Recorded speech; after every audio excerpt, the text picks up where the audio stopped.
All right, ladies and gents, so we are on part 2 of our Eyes of the Beast project. Gridded out my critter, which hopefully you guys will get your critters today so we can get that done. But your grid is due today, so make sure that your grid is completely finished, that you have a 12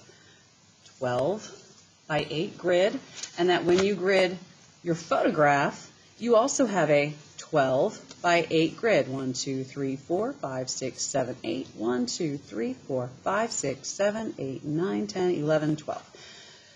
You can see I did this in pen. The reason I did this in pen is because, well, you have to be able to see it.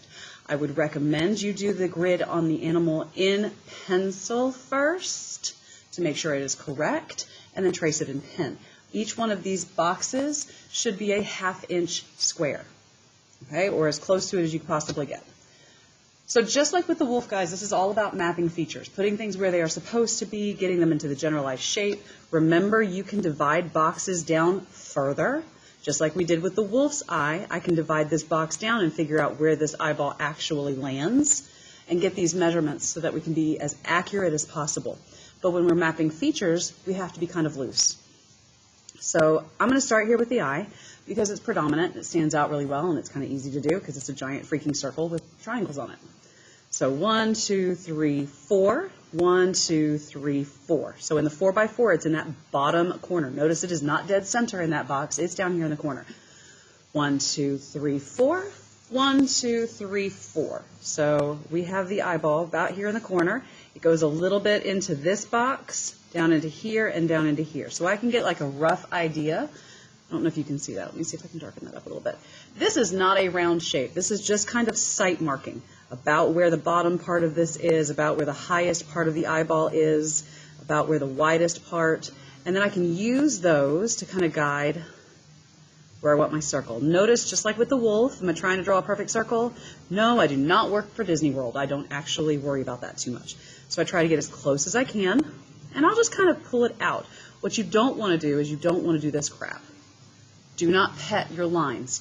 Draw the line. Go over it a couple of times if you need to, but actually just draw the line, okay? So I have this eyeball. Now if we look really closely, I'm going to zoom in. If we look really closely, not only do we have this circle shape, which I may have drawn mine a little bit big, and that's okay. We'll just call this the outside of that, and we'll put an additional circle in here. I'm going to pull this out slowly. And this will be the actual eyeball. So we'll have the pupil, and it sits, it basically touches that line right about there. Okay, so we'll get that shape. But we need this shape. These on the left and on the right, left, right, I do know the difference, I just spoke wrong. These are basically triangles. Now I don't want you to draw a triangle on here, but we can kind of use that 3-sided shape to understand how this is going. Now if I divide this box in half and half, I can see half and half. I can see that the end of this triangle is actually about right here. So I'll sight mark that. I'll do the same thing over here. Now I actually have 2 impact points. I have this little tail coming off the end here, and then I have this one right here. So I can use my pencil and just kind of figure out where this point is, which would be about right here. And then it's got an extension that goes out closer to halfway. So I'll draw this mark, connecting to the top, because you notice the shape goes all the way around. It's a little bit rounder, so I can actually round that back out. And I'll extend it all the way to that end. And then this one, if you look at the line, it curves cleanly along that bottom and then connects to that. But those triangle shapes help guide us for this. Now all of this area we'll eventually do black. We're going to leave it a little bit loosey-goosey for right now because it's mostly just a sketch. I'm going to clean this line up because I can. It's not what the sound he makes, but we'll go for it. Okay, he's actually got a highlight here too. Normally I would just kind of mark that in, but that's value, not feature. Same sort of idea, okay? We'll do our next eye, zooming out. We'll do our next eye, which is this guy over here. 1, 2, 3, 4, 5, 6. 1, 2, 3, 4, 5, 6. 1, 2, 3, 4, and it's in the very bottom of 4. 1, 2, 3, 4, very bottom of 4. If I split this in half, I could pretty clearly see that it comes on both sides, so split it in half, and it's right about here. It touches this corner, okay? And it goes down almost to the halfway in this next box. So this circle is about here. The circle, I actually measured to the end of the eye. The circle ends about here.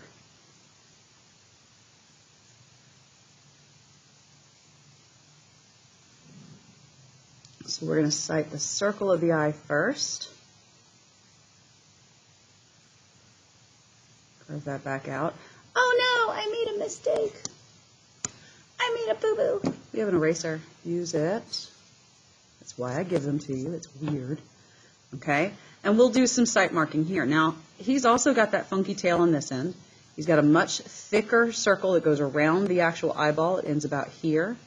So I'll just sight that out real quick. This guy comes down a little bit and into this box. This goes up above. And it comes down. And if you look really closely, you can see this line actually goes inwards. It is not straight up and down.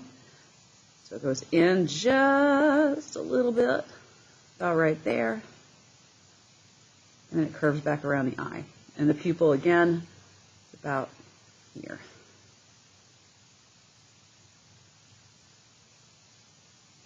Try to draw light enough that if you need to make adjustments, you may do so. Okay? Now, these are not in a straight line. And I would say about half of y'all would erase it because it's not in a straight line. It's not in a straight line. One eye is higher, one eye is lower. The angle on this lion's head is subtle, but it's there. So make sure that you're paying attention for that. Additionally, we have a whole lot of features that we have to go through and map. Like we did with the wolf, in this one, you're going to want to do a coordinate system. Figure out where these lines cross, figure out a basic shape for the actual drawing. I'm sorry, I have hiccups. Figure out a basic shape for the actual piece that you're doing, and then break it down.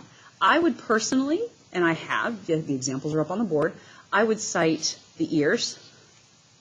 I would not try to cite every individual hair, but there are two masses of hair. You have the one that's directly around his head. We'll call that his crown for right now. It comes down here like this, comes up, and I would start with the general shape. So like the lion's made, I would start with this shape right here, and then I would cut in what I don't need. For this part here, I would give him this tremendously beautiful collar. I would probably follow this line and then break it apart. I would start with the biggest shape I can get out of it. Okay? But we're going to do the nose really quick. I'm not going to do too much more because at some point, y'all don't all have lions. You have other animals to deal with. So the general rules are what we're trying to follow here.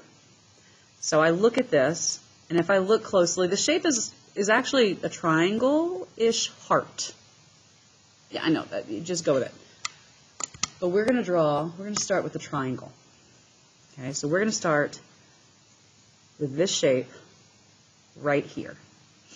Okay, and then I will cut in to get that slightly heart shape going on. All right, so the first thing is we're going to sight map this. 1, 2, 3, 4, 5. 1, 2, 3, 4, 5, 6, and it's in the bottom. It's in the middle. It's actually a spot in the middle on 7. So let me zoom out. Lots of jet engine stuff going on. 1, 2, 3, 4, 5. 1, 2, 3, 4, 5, 6, 7. Now, if you remember with the wolf's nose, when we first drew that bad boy, it looked like a clown nose. It didn't really fit the critter. It ultimately did. But when we're drawing the big shapes, it's not going to look right until we clean it up. So don't try to rush. Get the shape and where it's located first. Oh, excuse me. So directly above, the box directly above, I've got this point here, which is this one. So this point here, directly above the next box, it's a little bit past halfway, and it's a little bit below halfway. So right about there will be this line. This is in the next box over, It's actually, if I divide this out, it's a little bit past halfway going this way, and it's a little bit lower. So we've got this shape. And that's about how much. It's a little bit big, but I have to curve this yet. So we have this triangle here. It's starting to get a little bit bright, so the light's not really working with me in my favor right now. We have this triangle right here, and it looks a little funky on the lion. I mean, let's be real. It looks a little bit funky on the lion.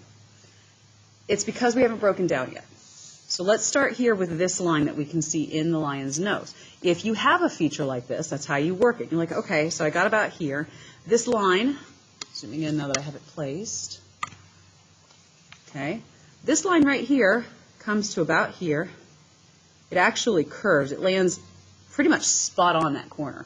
So that's, you want to look for places like that because it's really easy to sight this. And then it comes and it meets down here. Now if we look at this curve closely, we can see it's kind of a backwards S. So I've got a little bit of a curve coming this way and a little bit of a curve coming that way. So we're going to adjust that line a little. If we notice too, this line is low. It actually indents. Now this is about the right height, so I'm going to keep that. So that means I have a lump over here on the left and a lump on the right. And I can sit here and kind of look at that going, that lump's about here. And this lump is actually closer to halfway. Why? Because the nose is at an angle. So it's not going to be perfectly even where the stuff lands. But we have this little bump in our shape. It's about halfway. And it comes up, if I look here, it comes up just a little bit below half, which is about right here. That looks pretty big. But let's see how this works. This is a curve. This goes up. We have a curve that divots down. It comes back up. And then we have a curve that divots back down. Okay, so now we have this shape. We're going to go after our nostrils next. We're going to cut into our triangle because that's literally what it's doing. It's a little bit below. It actually has a curve here. You can't hardly see it in this photo, but it's got a curve here.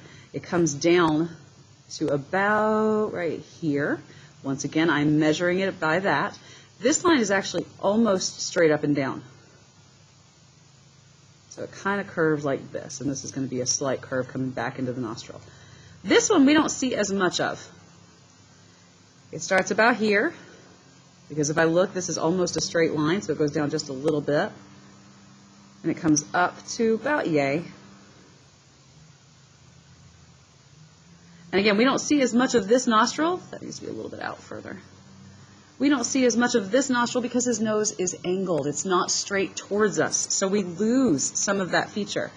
Now this curve here, we have that straight line, but if I look at my straight line, I can see it's not touching this. We have an S shape here. This one's actually pretty spot. This extends just a little bit beyond my original triangle, and this stays pretty much right about there. And I'll make an adjustment to this to curve that out a little bit more. So now we take this nose and we zoom it back out. And it makes a little bit more sense on the lion. I'm blocking the light from the windows. It makes a little bit more sense on the lion. Now we still have some features. We have this curvature that's coming out, this darkness right here. It actually touches all the way at the end of this line. And it curves back into the nostril, like so.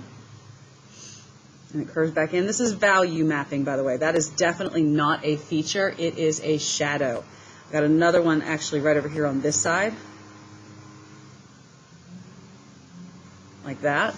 And you can see that starts to help land this in here. His mouth will be the same way.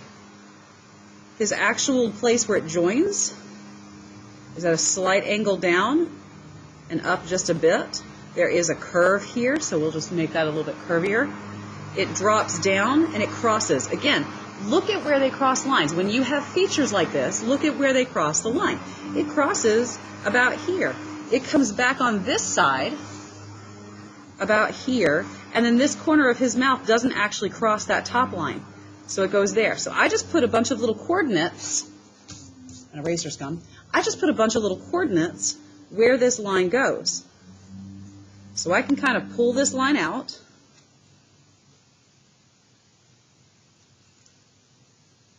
And I'll generalize my curve for right now, but there may be adjustments. And the reason I'm doing that is if you look, the curve's not very smooth. It's almost a little pointed here.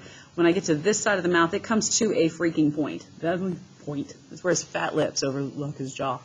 So we'll do this side really quick. It's almost dead center. Middle, middle. It's almost dead center in this box. So roughly middle, roughly middle. There's my point, and I could just go a little bit of a curve and yoink. Does it look funky? Not really. It kind of works. Okay? And I'm going to go ahead and value map this because features and values are the same idea. When you see a giant area where the value is drastically different, you just kind of lightly sketch that in. Look at how different his little widow's peak is. This is very dark. You'd map this too. Okay? This one comes down about here. Yeah, right about there. Come on down. There's actually a slight indentation here if you really look close. And then his lower lip looks like that. So this is all thickness. This is all value right here. This is all going to be shading and texture when I get to that point, which is a ways off yet. Okay? But you go piece by piece. I'm going to stop here on this particular beastie, blocking that light. I'm going to stop here on this particular beastie because I think this video is long enough for now. You guys know how to do this. We did this with the wolf. You have to map all of your features. That's your next step. Get it done.